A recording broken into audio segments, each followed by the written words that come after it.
tudo bem? Está na hora de mais uma revisão.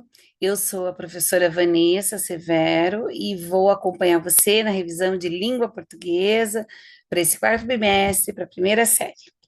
Vamos lá? Então, hoje eu vou retomar com você modo verbal, tempo verbal, aspecto verbal, correlação verbal, locução verbal, as formas nominais do verbo, verbos irregulares, dentro dos irregulares, os anômalos, defectivos e os abundantes. Vamos lá. Então, antes, assim, um apanhado geral do que é, né, a estrutura toda de um verbo. Acho que esse mapa aqui é bem interessante. Deixa eu colocar aqui a minha luzinha.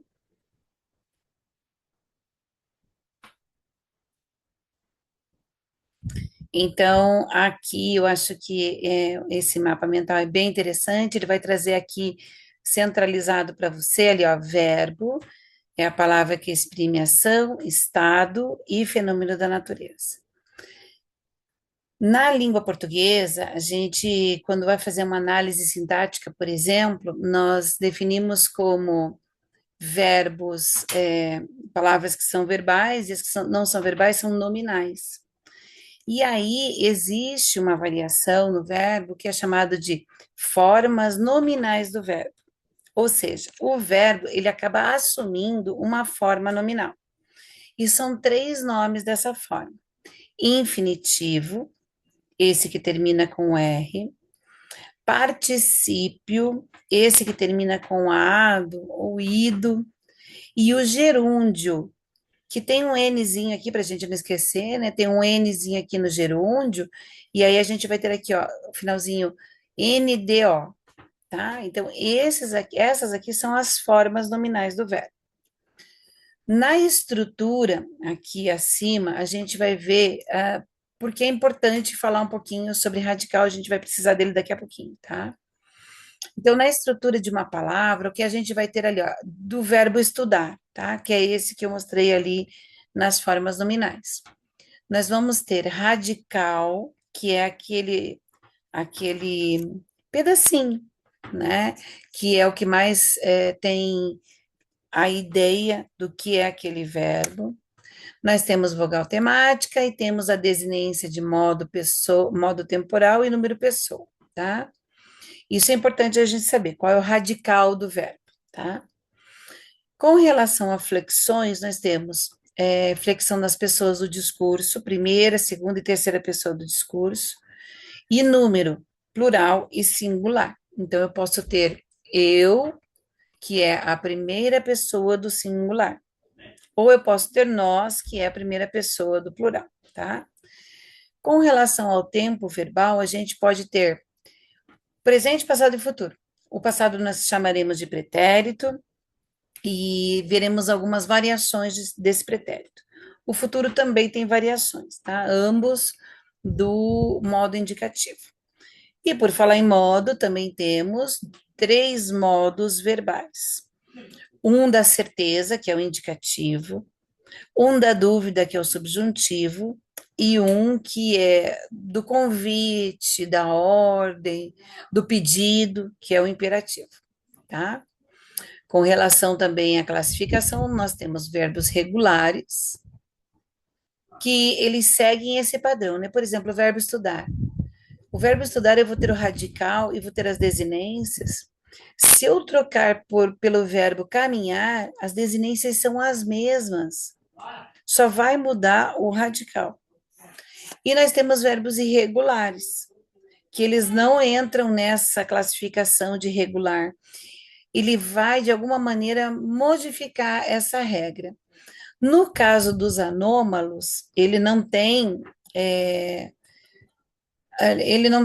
mesmas desinências, ele não tem mesmo radical, ele muda totalmente.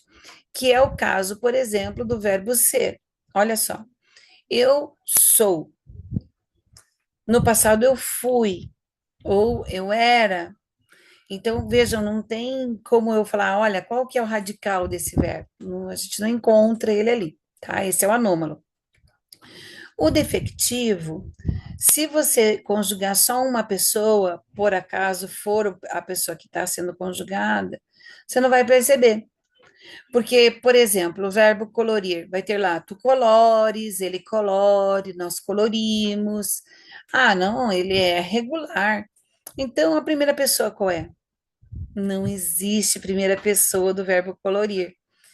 Então, esse pequeno defeito, esse defeitinho faz com que colorir seja um verbo defectivo. Tem outros exemplos, né? A gente está vendo aqui, ó, abolir, falir, mas eles apresentam algumas conjugações, mas não todas. Ele tem uma pequena falha. E os verbos abundantes são aqueles que aceitam duas formas: a forma regular, que vai seguir um padrão, e a forma irregular, que não segue padrão. Por exemplo, o verbo imprimir. Existe imprimido? Sim, existe imprimido. E existe impresso. Só que nós temos regras para usar cada um deles. Então, esse é um geral, e agora a gente vai para as partes específicas. Vamos lá?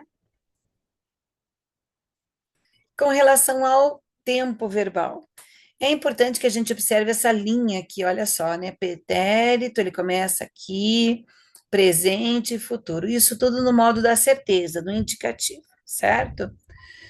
Com relação ao pretérito, nós temos aqui o pretérito imperfeito, que é aquele que ocorreu no passado, ele tá terminado, mas ele não se prolonga até os dias atuais. Por exemplo, eu andava, não ando mais. Eu corria, não corro mais. Eu caminhava, não caminho mais. Então, essa é a principal ideia, né? O imperfeito, ele aconteceu, ele está lá no passado, ele é pretérito, mas ele não se estende até os dias atuais. O pretérito perfeito é o que a gente conhece por pretérito mesmo, né? Por passado, do tipo, eu andei, eu falei, fui eu que falei, tá? E o mais que perfeito é aquele pretérito que ele acontece antes mesmo do pretérito, é o passado do passado. Como assim? Eu vou te dar um exemplo. A minha avó, ela costurava. E aí, o último final de semana, ela me deu um vestido. Então, a minha avó me deu um vestido. Só que mesmo antes dela me dar o vestido, ela já tinha feito alguma coisa com esse vestido que foi costurar. Então, a minha avó me deu um vestido que ela costurara. Costurara é o passado do passado, certo? Com relação ao presente, é o fato atual, né? Com relação ao futuro, nós temos duas maneiras ali de ver o futuro pelo modo indicativo. O futuro do presente, que é aquele futuro que a gente conhece, normal, né? Olha, deverá ocorrer no futuro, que é, por exemplo, eu andarei, eu falarei com eles amanhã, eu convencerei. Então, aqui é o futuro do presente. E o futuro do pretérito, que acontece num sentido assim, ele até pode te parecer um pouco duvidoso, mas não é. Olha só. Se eu pedisse essa caneta aí que está na sua mão, você deve estar fazendo anotação, tem alguma aí por perto. E você sabe mais ou menos o valor dessa caneta. E aí eu estou indo fazer a prova do Enem e eu preciso dessa caneta. E eu falo para você assim, essa caneta aí, você fala, isso aqui é baratinho, 50 centavos. Mas ela vale mais até do que isso, né? E aí eu falo assim, então tá, eu quero. Você me vende? Aí você vai falar assim, não. Como que acontece o futuro do pretérito? Olha só, eu compraria, a minha necessidade era grande naquele momento, se você me vendesse. Então, esse compraria é o pretérito é o futuro do pretérito. Ou seja, é o futuro, eu compraria, sim, só que eu precisei de uma ação no passado. Por isso que ele é o futuro do pretérito. A gente tem algumas ideias aqui também de modo composto, né? Que daí ele teria um verbo auxiliar, ok? No subjuntivo, nós temos basicamente o presente, o passado e o futuro. Lembre que o subjuntivo é aquele da insegurança, da incerteza, então o pretérito dele sempre vai ser imperfeito, tá? Aqui, com relação ao pretérito imperfeito, ao ocorrido no passado posterior a outro já ocorrido, que andasse. Aqui, presta atenção nessa conjunção, tá? O subjuntivo, ele não acontece sem conjunções. Bom, eu vi uma situação, sim, mas era um advérbio de dúvida. Talvez eu andasse, que também é aceito pelo subjuntivo, certo? O perfeito e o mais que perfeito do subjuntivo só em modos compostos, tá? Quando a gente tem aí a locução verbal. O presente, ele pode ocorrer naquele momento da fala, olha, eu quero que andes na linha, mas eu não sei, eu não tenho certeza que você vai andar, tá? E no futuro, o que a gente tem é que pode ocorrer no momento futuro. Veja, tudo é subjetivo, né? Como o nome dele, subjuntivo. Então, aqui eu tenho quando eu andar. Lembre bem que o modo subjuntivo vai trazer essas conjunções que, quando e se.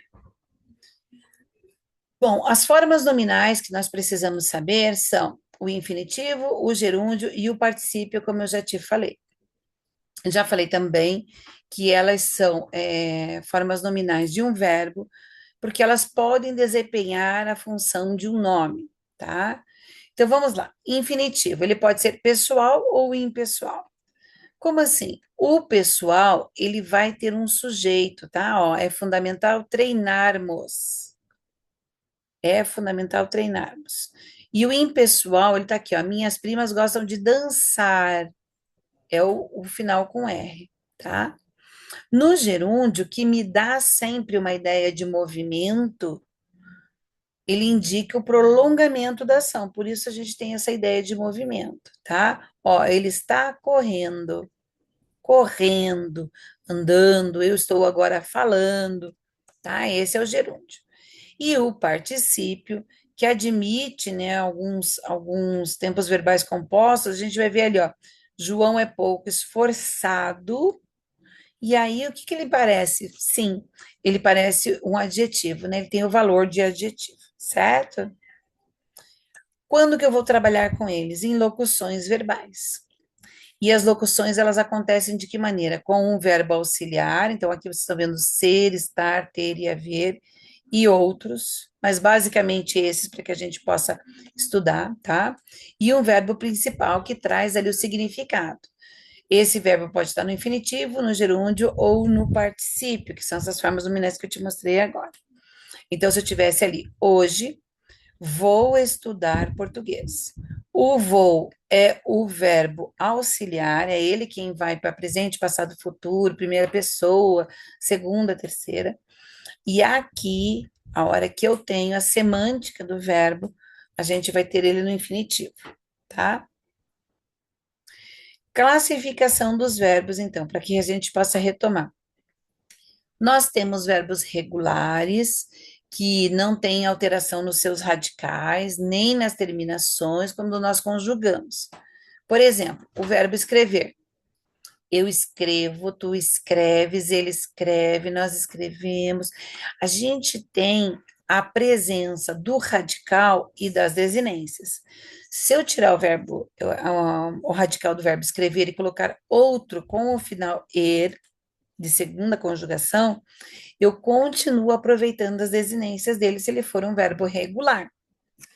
Se ele não for um verbo irregular, ele vai ter essas alterações no radical e nas terminações, quando a gente vai conjugar. Por exemplo, o verbo pedir. Eu peço, tu pedes. Puxa vida, o radical é com D, mas como é que ficou mesmo na primeira pessoa? Com cedilha, né? Então, aqui a gente já viu uma alteração no radical. Verbos defectivos, como eu falei, são aqueles que não têm a conjugação completa, ou não tem a primeira pessoa, alguns não têm nem primeira, nem segunda, nem terceira pessoa do singular. Acontece, tá? Então, esses defeitinhos que ele tem são chamados de verbos defectivos. Os abundantes são aqueles que possuem é, mais de um jeito de conjugar. Então, nós temos ele na situação regular ou irregular, só que tem uma regra para isso. Para que eu possa usar aceito ou aceitado, nós temos a seguinte regra: para verbos regulares, nós usamos o radical mais o particípio. Por exemplo, do verbo aceitar, aceite, e o particípio ado, aceitado. E não é, eu posso escolher usar aceito ou aceitado. Não. Se antes dele eu tiver os verbos ter ou haver, nós usaremos essa forma regular, aceitado. Tinha, aceitado. Se for o verbo ser ou estar, nós poderemos usar a forma irregular dele, que é o aceito. Ela é uma forma menorzinha, não tem particípio, tá? E aí a gente usa então como aceito. Foi aceito, está aceito. Então, essa é a regra que deve ser, é, deve ser estudada, tá? Então, ali com verbos regulares, ter e haver, e com verbos irregulares, ser e estar. Os anômalos são aqueles que têm profundas alterações, não é pouca coisa, tá? É o caso do verbo ser, olha lá, eu sou, eu fui, eu era. Então, aqui a gente muda profundamente e isso é chamado de verbo anômalo. Verbos auxiliares são aqueles que entram na composição dos tempos compostos ou das locuções, tá? Então, aqui em foram cumprimentados, nós temos o foram como verbo auxiliar. Ele é responsável para, eu quero ir para o futuro, serão cumprimentados. Eu quero que seja no singular, é cumprimentado, foi cumprimentado. Então, esse é o verbo auxiliar. Com relação a aspecto do verbo, a gente precisa lembrar que é com relação à duração do tempo. E aí, esse exemplo aqui eu gostei muito, ele apareceu em sala de aula, e eu achei que ele é perfeito, porque o aspecto verbal, às vezes, ele não vai levar em consideração a semântica do verbo, mas nesse caso aqui, acho que você vai entender. O aspecto incoativo é aquele que começa. O cursivo vai ser, né, o que a gente tem como a duração toda, né, desenvolvimento todo, e o conclusivo é o final. E aí o exemplo aqui é o seguinte: o avião decolou, é o começo do voo. Não tem como eu falar o avião pousou para começar a voar, tá? Então aqui o avião decolou é o começo, ele é o aspecto incoativo ou inceptivo. No cursivo, esse avião está voando, né? Então a gente tem o gerúndio, que tem essa ideia, né, de curso, né, de desenvolvimento. E aí sim, no final da ação, esse avião pousou. Esse é o final da ação. Esse é o aspecto conclusivo ou terminativo. O aspecto pontual, ele vai acontecer de uma maneira breve, e é só naquele momento. Por isso que ele também é momentâneo. Então, olha lá, os clientes correram para aproveitar as ofertas da Black Friday. Então, o que aconteceu? Eles sempre correm, os clientes, eles correm o tempo todo, sempre tem Black Friday, então foi uma coisa muito pontual. Isso é pontual, isso é momentâneo. E o aspecto contínuo, como eu já falei ali, né, ele tem essa ideia de desenvolvimento, né, de forma duradoura, que está acontecendo, né, e aí nós usamos o gerúndio. Então, ali as crianças viviam cantando no Natal.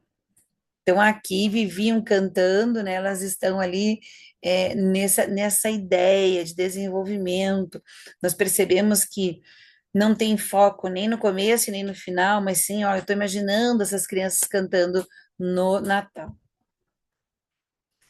Aqui eu já falei sobre isso, se você quiser dar uma olhadinha lá no Revisa aí do terceiro bimestre, eu já falei sobre esse esquema, mas eu retomo ele agora porque ele é muito importante para aqueles que ainda não sabem, mas e viviam, qual o tempo verbal? Não sei. Não é não sei, tem um jeitinho aqui para se saber, tá? Então vamos lá. Esse I aqui significa indicativo. E esse S significa subjuntivo. Aqui nós teremos uma forma de memorização. Eu não vou colocar todas as pessoas do discurso, só vou colocar a primeira pessoa do discurso. Porque é simples. Se eu falar para você assim, ó, eu morri, tu, ele, nós, você consegue fazer. E se eu falar, por exemplo, eu quero saber o que que é vivíamos. Bom, vivíamos, nós vivíamos. Nós vivíamos, eu vivia. Então você vai chegar até a primeira pessoa para poder entender qual é o tempo verbal. E aqui, como é que funciona essa memorização? Da seguinte maneira. Primeiro, vamos aos tempos verbais. No indicativo, nós temos 6 tempos verbais. Um presente, temos 3 pretéritos, que são pretérito perfeito, que é o pretérito que nós conhecemos, tá? Eu falei. O imperfeito, que é aquele que eu fazia, não faço mais.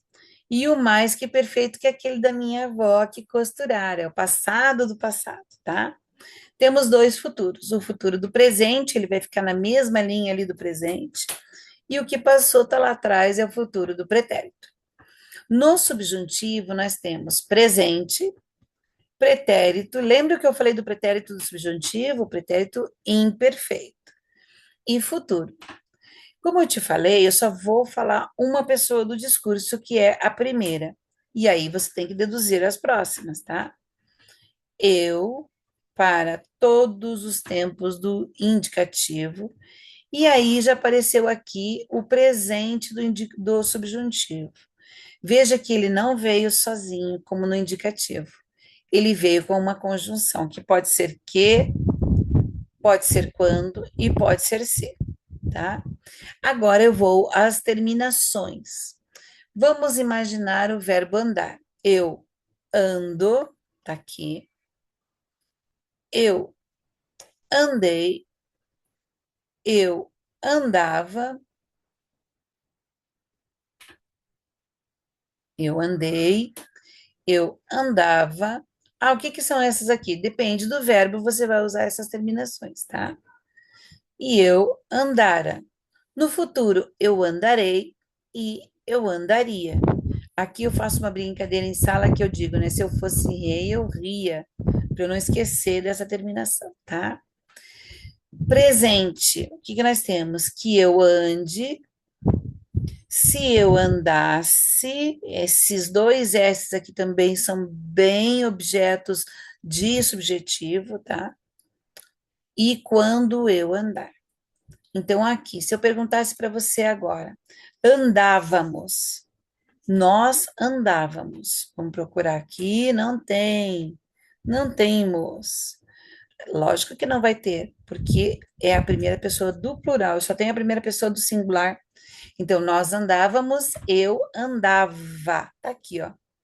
Nós andávamos é pretérito imperfeito do indicativo, que é esse i aqui grandão, tá? O que mais que nós temos como recurso aqui para estudar, além desse meu vídeo com essas explicações, tá? Você tem também a possibilidade de, lá no Positivo Mais, entrar aqui, ó, grupo de estudos, primeira série, e aí você vai encontrar todos esses exercícios, né? Esses 4 últimos aqui, ó, verbos irregulares 2, verbos irregulares, tipologia textual, verbos. Então, nós temos aqui todos esses exercícios para que você possa resolver, além, é claro, do seu livro didático, do guia de estudos, tá? Então, você tem aqui mais um recurso. Além disso, eu fiz agora um exercício à noite, meu professor não está aqui, eu não tenho gabarito no meu livro. Aqui no Positivo Mais você encontra os gabaritos da primeira série, e aí a gente vai ter aqui os do material do livro didático e aqui embaixo os do guia de estudos, tá? Esse de língua portuguesa, ele é vermelho aqui, ó, nessa barrinha. É só descer a barrinha, aqui nesse trecho aqui para cima, a gente tem o do livro didático, e aqui para baixo do guia de estudos, tá? Então, esses são os recursos. E lógico, né? Vocês têm também o Padlet de língua portuguesa, que também está disponível aí na sua sede, tá bom? Desejo que você tenha bons estudos e espero ter te ajudado com algumas explicações. Até mais.